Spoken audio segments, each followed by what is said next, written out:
I mean, who doesn't agree with that? There is a God. He created us. The best way to worship Him is to help His other children, to treat His other children right. And if you don't, He's going to nail you up against the wall and say, what were you doing? You're going to be held responsible after life.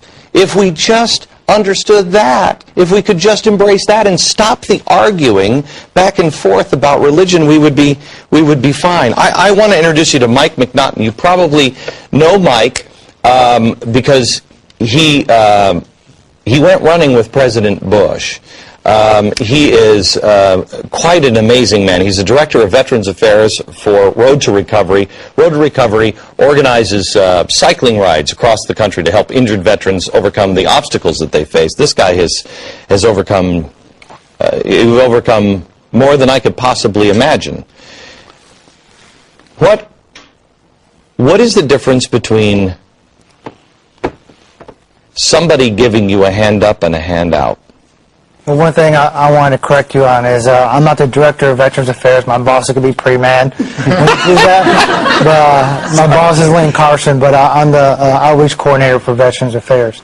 But to answer your question and try to do the best I can, is how I feel about that is that you got to look inside yourself and build on that, meaning you got to see, when I got injured, I didn't look for all these people to give me this and give me that. I looked inside myself and said, in order for me to take care of my family, especially my kids, because they look up to me, I got to look inside myself and do the best I can. It's not easy, and we have to make some hard decisions, but that's what we have to do. I didn't have people come up to me and giving me $1 million or a whole bunch of M&Ms or whatever. But these were for you. Thank you. No, they were for you. But by the way, now they're for me. At the end of the show, I'm going to take that at the end of the show. But anyway, there's just I think it starts with us. It doesn't start with.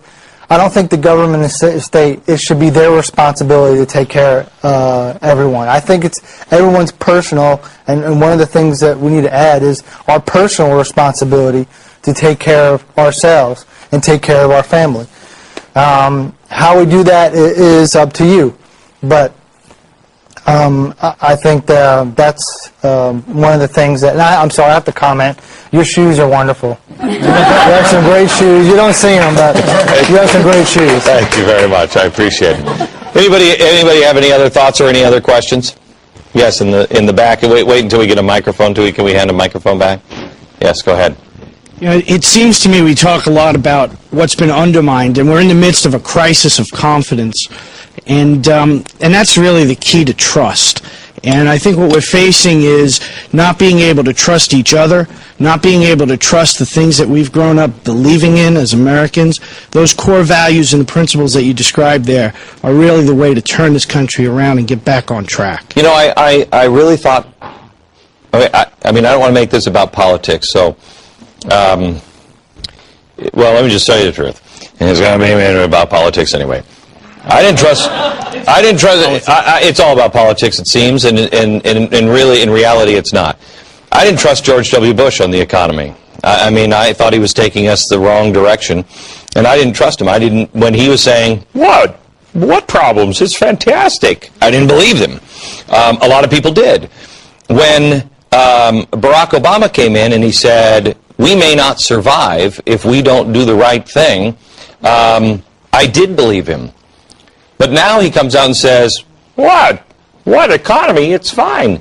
I don't know who's telling me the truth when. And everybody keeps telling me that, well, the president, he can't talk the economy down. But the president doesn't talk the economy down. He shouldn't talk the economy down. But he should tell us the truth. We're not two. He should be able to look us in the eye and say, America, here's the thing. We have got real problems. We have serious, serious problems. And we have to be extraordinarily careful right now. We can't make the wrong move.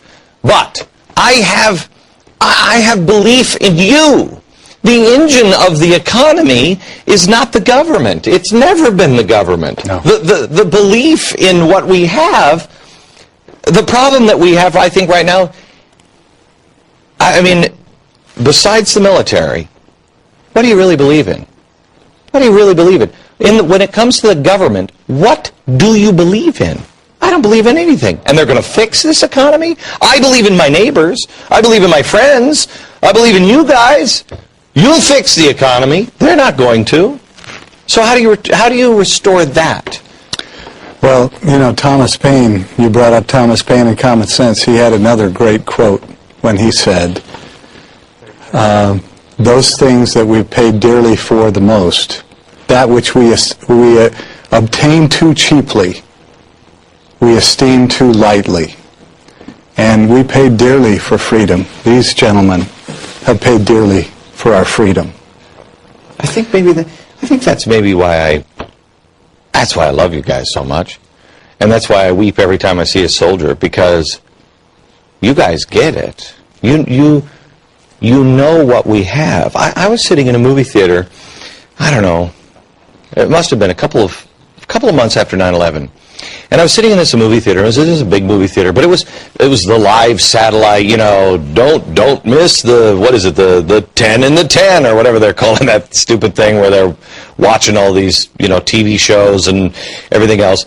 And I thought of the amazing technology that it takes to bring the digital movies to us in our movie theater. There are 21 movie theaters all running movies. It's all coming from satellites in space, being digitized, brought in here, put on our screen, and we're all sitting here watching it. And I sat in that movie theater.